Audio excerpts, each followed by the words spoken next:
Bueno, continuando con la lectura del DSM-5, vamos a hablar del trastorno depresivo mayor. Los criterios diagnósticos para hacer el diagnóstico de trastorno depresivo mayor. Primero, 5 o más de los síntomas siguientes han estado presentes durante el mismo periodo de 2 semanas y representan un cambio del funcionamiento previo. Al menos uno de los síntomas es estado de ánimo deprimido, o 2, pérdida del interés o del placer. No incluir síntomas que se pueden atribuir claramente a otra afección médica.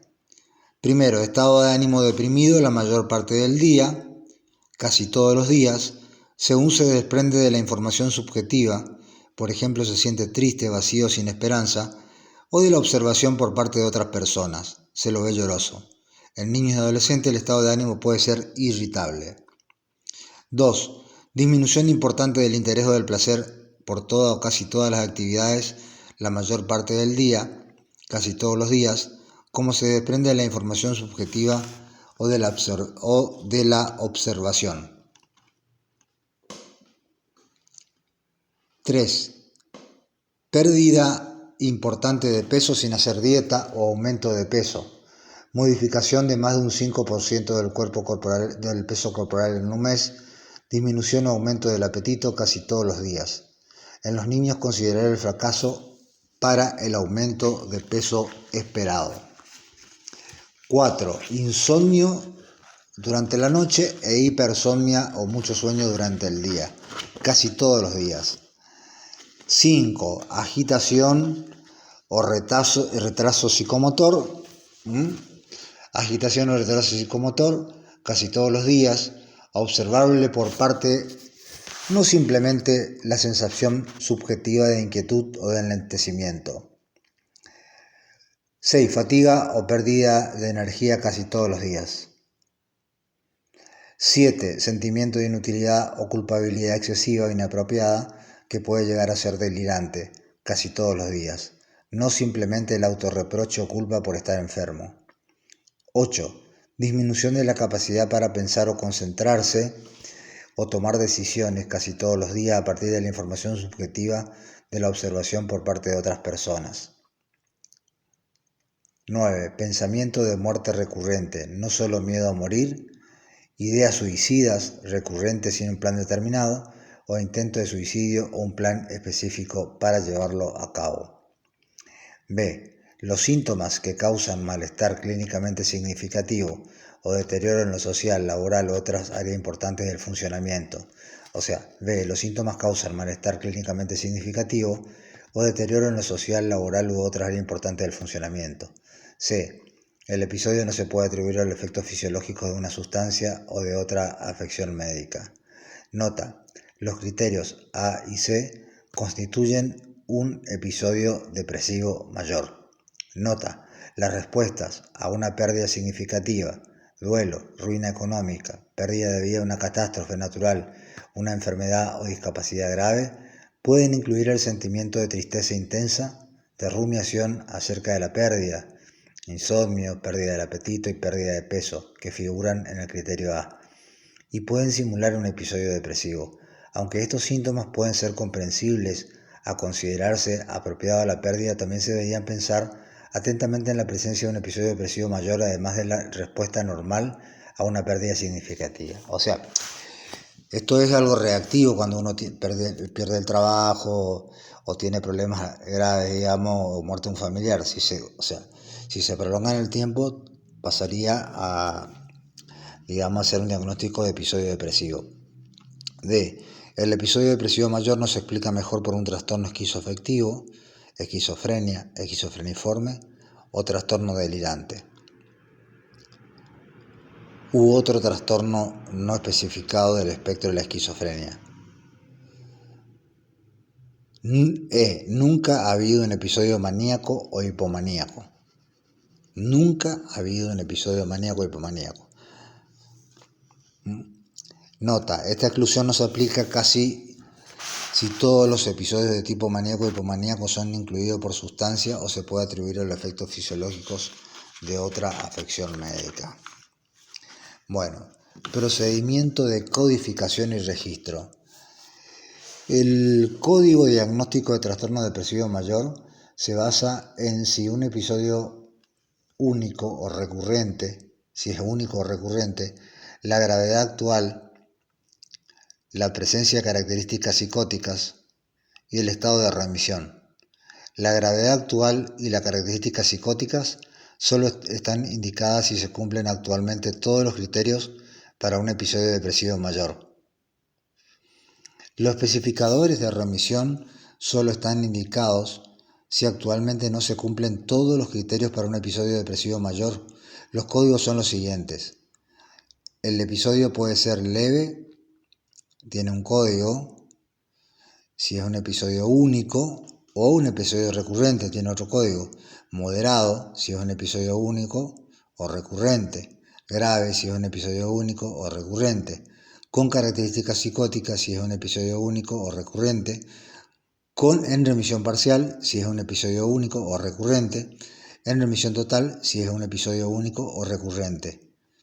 No especificado, episodio único o recurrente. Nos estamos refiriendo a los diferentes códigos que tiene el episodio depresivo mayor. A la hora de registrar el nombre de un diagnóstico, se enumerarán los términos en el orden siguiente.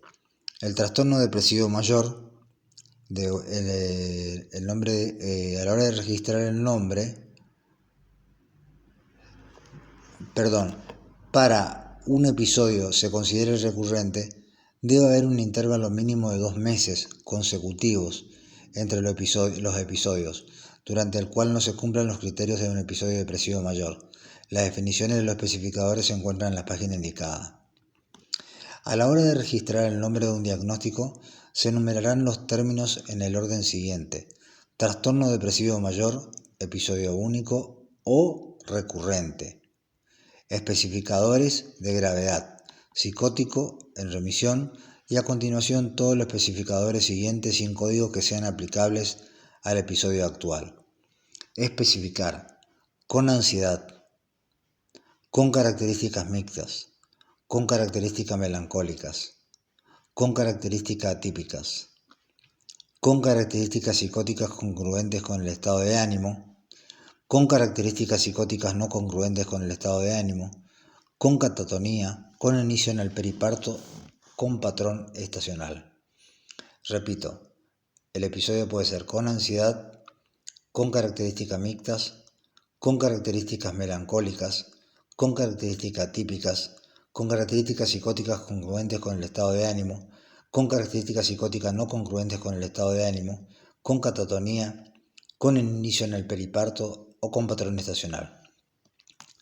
Los síntomas de los criterios diagnósticos del trastorno depresivo mayor deberían aparecer casi cada día para poderlos considerar, con la excepción del cambio de peso y de la ideación suicida. Debe haber ánimo deprimido la mayor parte del día, además casi cada día. A menudo los síntomas de presentación son el insomnio y la fatiga.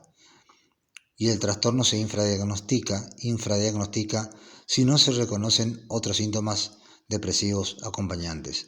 Al principio el paciente quizás niegue que está triste, pero la tristeza se podrá reconocer a través de la entrevista o deducir la expresión facial o la conducta. En los pacientes que se centran en una queja somática, los clínicos deberían determinar si el malestar de esa queja se asocia a síntomas depresivos específicos. Aparecen fundamentalmente fatiga y alteración del sueño, en una alta proporción de casos, y las alteraciones psicomotoras son mucho menos frecuentes, pero son indicativas de una mayor gravedad global, al igual que la presencia de culpa delirante, casi delirante. El rasgo principal del episodio depresivo mayor es un periodo de tiempo de al menos 2 semanas, durante el cual existe ánimo depresivo, pérdida del interés o del placer en casi todas las actividades. Criterio A. En los niños y adolescentes el ánimo puede ser irritable más que triste. El paciente además debe experimentar al menos 4 síntomas adicionales de una lista que incluye Cambios del apetito y del peso. Y en la actividad psicomotora, energía disminuida, sentimientos de inutilidad o culpa, dificultad para pensar y concentrarse y tomar decisiones, pensamientos recurrentes de ideación suicida o planes o intentos de suicidio. Para que un síntoma cuente como parte de un trastorno depresivo mayor, ha de ser nuevo y debe haber empeorado claramente en comparación con el estado de la persona antes del episodio. Los síntomas deben persistir la mayor parte del día, casi a diario, durante al menos 2 semanas consecutivas. El episodio debe acompañarse de un malestar clínicamente significativo, de una alteración en el funcionamiento social, ocupacional y de otras partes importantes del individuo. En algunos pacientes con episodios leves el funcionamiento puede parecer normal, pero requiere un esfuerzo notablemente elevado para llevar su vida normal. El ánimo en el depresivo mayor lo describe a menudo como persona como depresivo, triste, desesperanzado, desanimado o por los suelos. Criterio A1. En algunos casos se puede negar inicialmente la tristeza, pero se puede reconocer posteriormente a través de la entrevista, por ejemplo, el señalar que parece que el sujeto está a punto de llorar. En algunos pacientes que se quejan de sentirse sin ganas, sin sentimientos o que se sienten ansiosos, se podrá de reducir la presencia de un ánimo depresivo a partir de la expresión facial del paciente y de su conducta. Algunos pacientes enfatizan las quejas somáticas, dolores o sufrimientos corporales.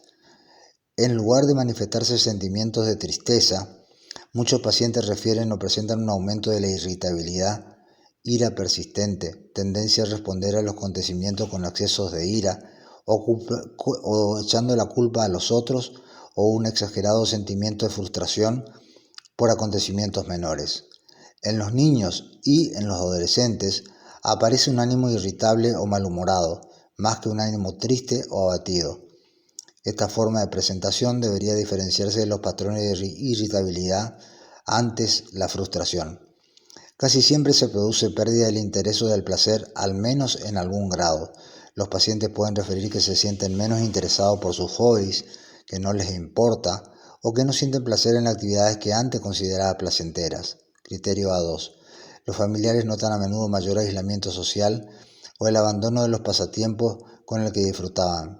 Por ejemplo, el que había sido un ávido jugador de golf deja de jugar, o un niño que solía disfrutar del fútbol se excusa para no practicarlo.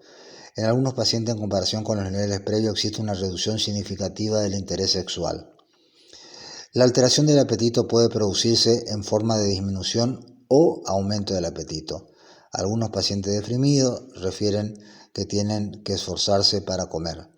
Otros pueden comer más y pueden tener ansias por determinadas comidas, dulce o hidratos de carbono. Cuando los cambios del apetito son graves en cualquier dirección, hay pérdida o ganancia significativa de peso y en los niños no se alcanza la ganancia ponderal. Las alteraciones del sueño pueden presentarse en forma habitual, en forma de dificultad para dormir o de sueño excesivo. Criterio A4. Cuando existe insomnio, normalmente se presenta como insomnio medio. Por ejemplo, el paciente se despierta a lo largo de la noche, tiene dificultades para volverse a dormir. También puede existir insomnio precoz, por ejemplo, dificultad para quedarse dormido. Los pacientes que presentan un exceso de sueño, hipersomnia, pueden presentar periodos de sueños prolongados durante la noche o un aumento del sueño durante el día. A veces el motivo que lleva al paciente a buscar tratamientos son las alteraciones del sueño. Los cambios psicomotores incluyen la agitación, por ejemplo la incapacidad para sentarse y estar quieto, caminar de un lado al otro, retorcerse las manos, tocarse o frotarse la piel, la ropa u otro objeto, o que estar muy lentos, discurso, pensamientos, movimientos corporales muy lentos, aumento de la pausa antes de contestar, disminución del volumen, la inflexión o cantidad o la variedad del contenido del discurso o mutismo. Criterio A5. La agitación y el retraso psicomotor deben ser lo suficientemente graves para ser observables por otras personas y no deberían representar únicamente sensaciones subjetivas. Son frecuentes la disminución de la energía, el cansancio y la fatiga. Una persona puede referir una fatiga mantenida sin haber realizado ningún esfuerzo. Son frecuentes la disminución de la energía, el cansancio y la fatiga. Una persona puede referir una fatiga mantenida sin haber realizado ningún esfuerzo físico, incluso las tareas más pequeñas parecen requerir un esfuerzo considerable. Es posible que se reduzca la eficiencia con la que se realizan las tareas. Por ejemplo, un paciente puede quejarse de lavarse y vestirse por las mañanas. Les resulta extenuante y requiere el doble de tiempo de lo habitual. El sentimiento de inutilidad o de culpa que se presenta en el episodio depresivo mayor puede incluir evaluaciones negativas fuera de la realidad de la propia valía, preocupaciones de culpa y rumiaciones sobre pequeños errores del pasado. Estos pacientes a menudo malinterpretan los acontecimientos diarios neutrotriviales como si probasen los propios defectos personales. Tienen un exagerado sentimiento de responsabilidad hacia los acontecimientos inapropiados. La sensación de inutilidad o de culpa puede alcanzar proporciones delirantes. El paciente está convencido de que es personalmente responsable de la pobreza del mundo, por ejemplo. Es muy frecuente que el paciente se culpe a sí mismo de estar enfermo y de fracasar en sus responsabilidades laborales o interpersonales como consecuencia de la depresión. Pero esta actitud, a menos que sea delirante, no se considera suficiente para cumplir el criterio. Muchos pacientes refieren incapacidad para pensar o concentrarse o tomar pequeñas decisiones, criterio A8. Pueden parecer fácilmente distraíbles o se quejan de problemas, de memoria. Aquellos pacientes involucrados en actividades con una gran demanda cognitiva son a menudo incapaces de llevarla a cabo. En los niños, un descenso abrupto de las notas puede reflejar poca concentración. En los pacientes ancianos, la dificultad de memoria puede ser la queja principal y puede confundirse con los propios signos de una demencia, pseudodemencia. Cuando el episodio depresivo se trata con éxito, los problemas de memoria a menudo desaparecen por completo. Sin embargo, en algunos pacientes, especialmente en los ancianos, un episodio depresivo mayor puede ser a veces la presentación inicial de una demencia irreversible. Son frecuentes los pensamientos de muerte, la ideación suicida o los intentos de suicidio. Estos pueden incluir desde un deseo pasivo de no despertarse por la mañana o la creencia de que los demás estarían mejor si el sujeto estuviese muerto, hasta albergar pensamientos transitorios pero recurrentes a cometer suicidio en un plan específico. Los pacientes con mayor riesgo de suicidio pueden haber puesto sus asuntos en orden, por ejemplo, testamento actualizado, deuda pagada, haber adquirido los materiales necesarios, por ejemplo, una cuerda o una pistola, y haber elegido un lugar y una fecha para consumar el suicidio. Las motivaciones del suicidio pueden ser el deseo de rendirse a la vida, de obstáculos que se perciben como insuperables, un intenso deseo de terminar con lo que se percibe como un estado de dolor emocional interminable y terriblemente doloroso, la incapacidad de imaginar ningún disfrute de la vida o el deseo de no ser carga para los demás. La resolución de tales pensamientos puede servir mejor que la negación de dichos planes para medir si disminuye el riesgo de suicidio. La evaluación de los síntomas de un episodio depresivo mayor es especialmente difícil cuando ocurre en un paciente que además tiene una afección médica general, por ejemplo, un cáncer, un infarto cerebral, un infarto de miocardio, una diabetes o un embarazo. Algunos de los signos y síntomas de los criterios del episodio depresivo mayor son idénticos a los de estas afecciones médicas generales, por ejemplo, la pérdida de peso en la diabetes sin tratar, la fatiga en el cáncer, la hipersomnia al comienzo del embarazo, el insomnio en el embarazo avanzado en el posparto. Tales síntomas cuentan para el diagnóstico de episodio depresivo mayor, excepto cuando son claras y totalmente atribuibles a cualquiera de las afecciones médicas antes nombradas. En estos casos se debería evaluar con especial cuidado los síntomas no vegetativos de disforia, anedonia, culpa o inutilidad, las alteraciones de la concentración, la indecisión, los pensamientos de suicidio. Ahí se hace el diagnóstico diferencial. Las definiciones de episodio depresivo mayor, que se han modificado para incluir solo de estos síntomas no vegetativos, parecen identificar casi los mismos pacientes que cuando se utilizan todos los criterios. Características asociadas que apoyan el diagnóstico. El trastorno depresivo mayor se asocia a una alta mortalidad y a la mayor parte de esta se debe al suicidio. Sin embargo, no es la única causa. Por ejemplo, los pacientes deprimidos que ingresan en residencias de ancianos tienen probabilidad notablemente incrementada de fallecer en el primer año. Los pacientes presentan con frecuencia llanto, irritabilidad, trastorno taciturno, rumiación expresiva, ansiedad, fobia, preocupación excesiva por la salud, quejas de dolor, dolor de cabeza, articulación abdominal u otros dolores. En los niños pueden presentarse ansiedad por separación, aunque existe una gran multitud de datos bibliográficos que describen los correlatos neuroanatómicos o neuroendocrinos y neurofisiológicos del trastorno depresivo mayor. No existe ninguna prueba de laboratorio que haya probado tener suficiente sensibilidad y especificidad para usarse como herramienta diagnóstica de este trastorno. Hasta hace poco, las alteraciones más ampliamente investigadas en asociación del episodio depresivo mayor habían sido la hiperactividad del eje hipotálamo hipofisiario adrenal, que parecía relacionarse con la melancolía, los rasgos psicóticos y el rasgo del posible suicidio. Los estudios moleculares también han encontrado factores periféricos como variantes genéticas, los factores neurotróficos, las citoquinas postinflamatorias.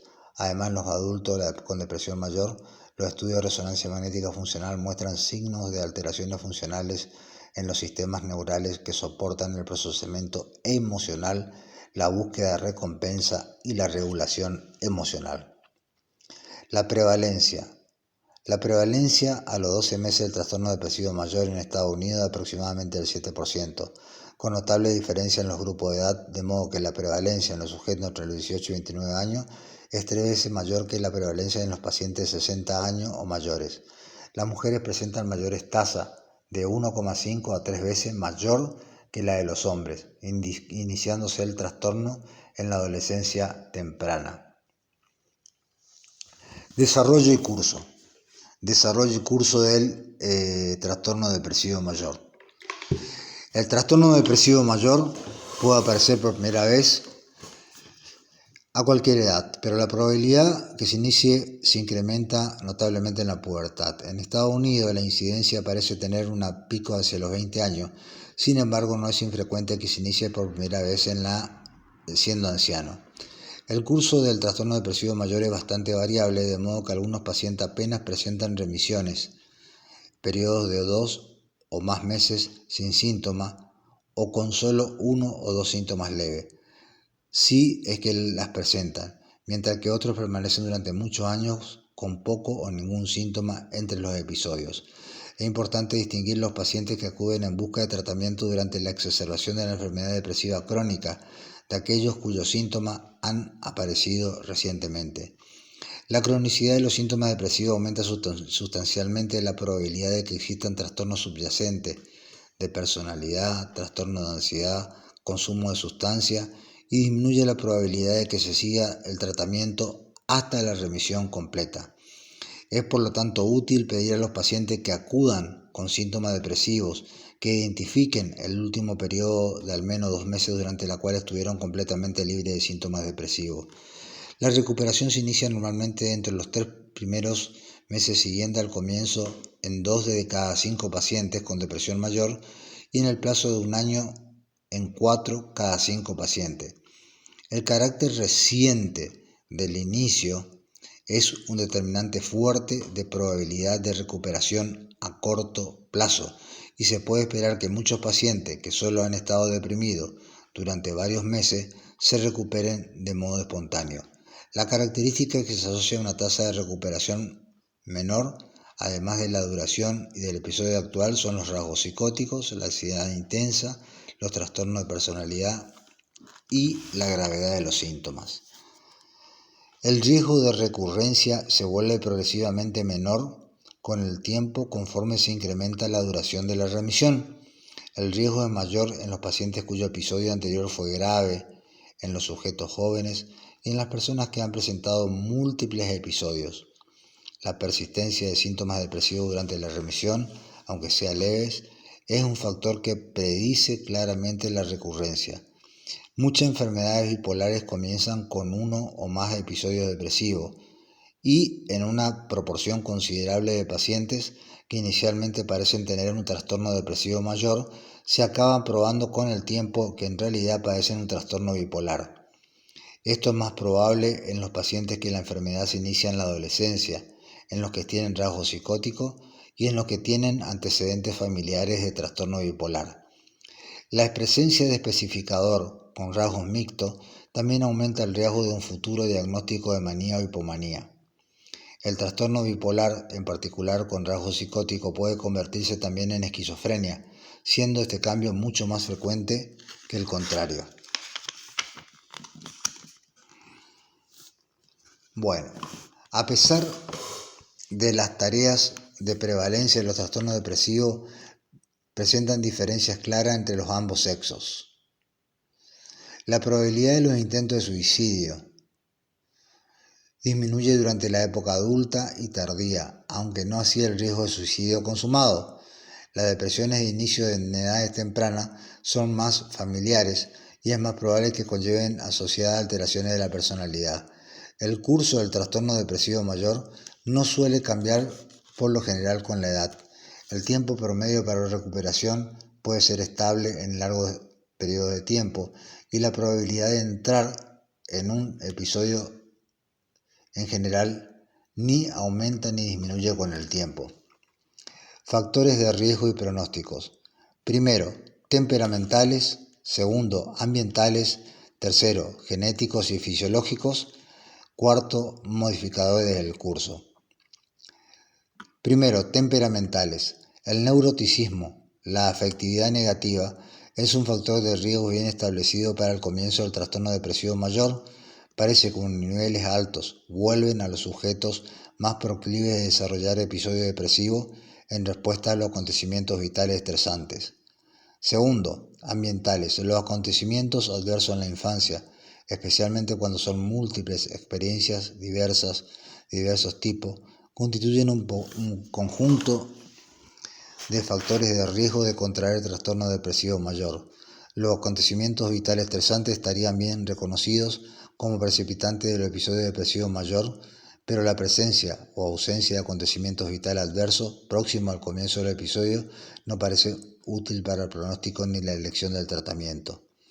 Genético y fisiológico. Los familiares de primer grado de los pacientes con trastorno depresivo mayor tienen un riesgo 2 a 4 veces mayor que lo de la población general. El riesgo relativo puede ser mayor en la forma de inicio temprano y recurrente.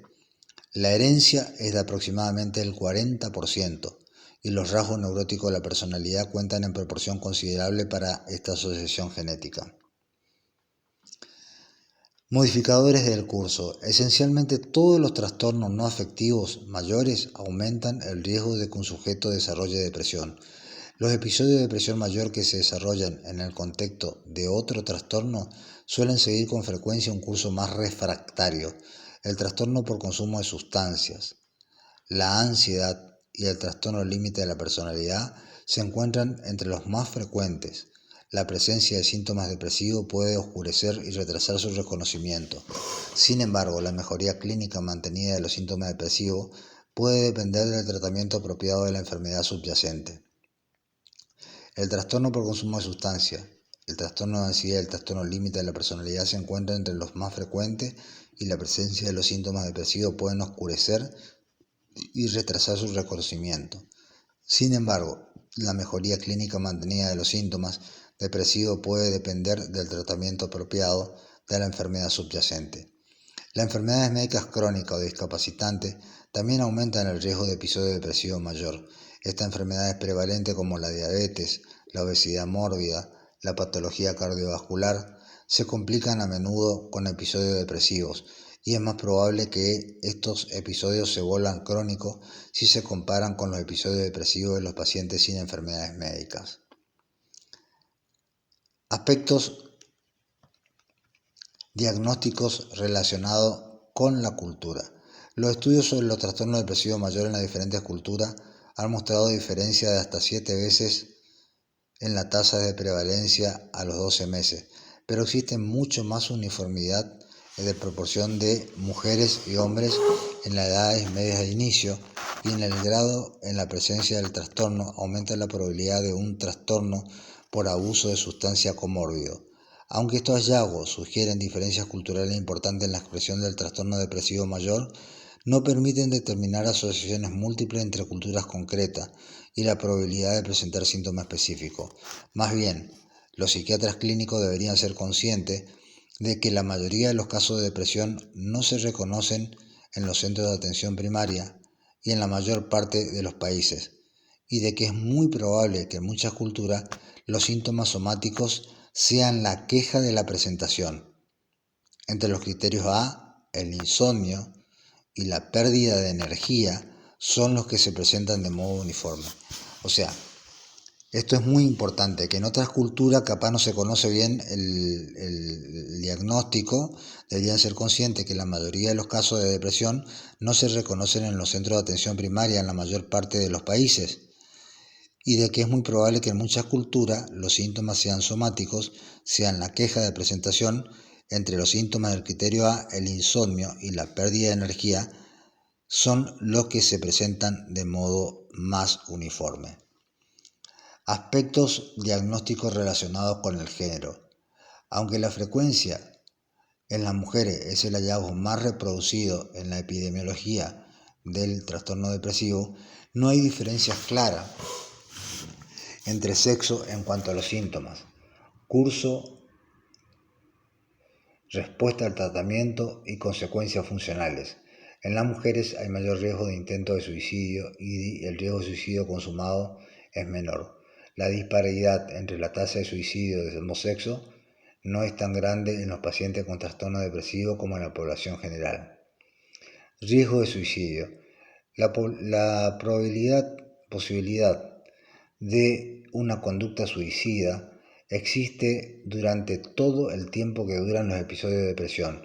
El factor de riesgo que se ha descrito de manera más sistemática son los antecedentes de intento o amenaza de suicidio, pero habría que recordar que la mayoría de los suicidios consumados no se han precedido de intentos fallidos. Otra característica asociada a un aumento del riesgo de suicidio consumado es varón, estar soltero, vivir solo, tener intensos sentimientos de desesperanza. La presencia de trastornos límite de la personalidad aumenta notablemente el riesgo de futuros intentos de suicidio. Soltero, vivir solo, tener sentimientos de desesperanza. La presencia de trastornos límite de la personalidad aumenta notablemente el riesgo de futuros intentos de suicidios. Consecuencias funcionales del trastorno. Muchas de las consecuencias funcionales del trastorno depresivo mayor provienen de los síntomas individuales. El deterioro puede ser muy ligero, de modo que muchas personas que interactúan con los individuos afectos no son conscientes de los síntomas depresivos. Sin embargo, el deterioro puede llegar hasta la incapacidad completa, de modo que el paciente deprimido va a ser incapaz de atender sus necesidades básicas de autocuidado, sufre mutismo o puede llegar a estar catatónico. Entre los pacientes que se atienden entre los centros médicos generales, los pacientes con trastorno depresivo mayor tienen más dolor, más enfermedades físicas y más disminución del funcionamiento en las áreas física, social y personal. Diagnóstico diferencial. Diagnóstico diferencial. Primero, con episodios maníacos, con ánimo irritable o episodios mixtos. Los episodios de depresión mayor con marcado ánimo irritable pueden ser difíciles de diferenciar de los episodios maníacos con ánimo irritable de los episodios mixtos. Esta distinción requiere una evaluación clínica minuciosa de la presencia de los síntomas maníacos. Trastorno del humor debido a enfermedad médica. El diagnóstico apropiado es un episodio depresivo mayor y se debería basar en la historia personal, el examen físico, la prueba de laboratorio. Si no se considera que el trastorno del ánimo es consecuencia directa de una enfermedad médica, esclerosis múltiple, infarto cerebral o hipotiroidismo. Trastorno depresivo o bipolar inducido por sustancias o medicamentos.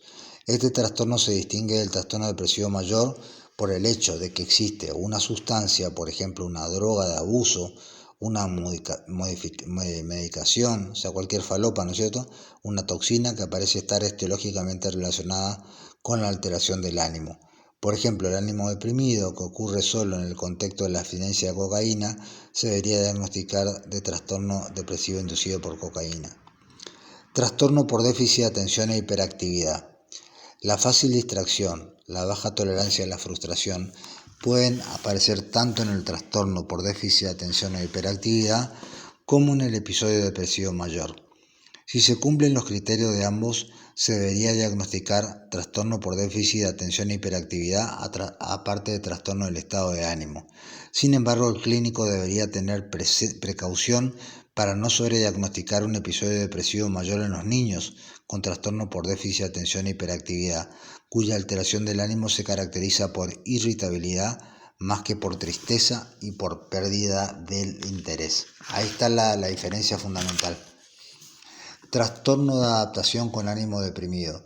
El episodio depresivo mayor que ocurre en respuesta a un factor estresante psicosocial se distingue del trastorno de adaptación con ánimo deprimido por el hecho de que los criterios de diagnóstico completos de episodio depresivo mayor no se cumplen en el trastorno de adaptación.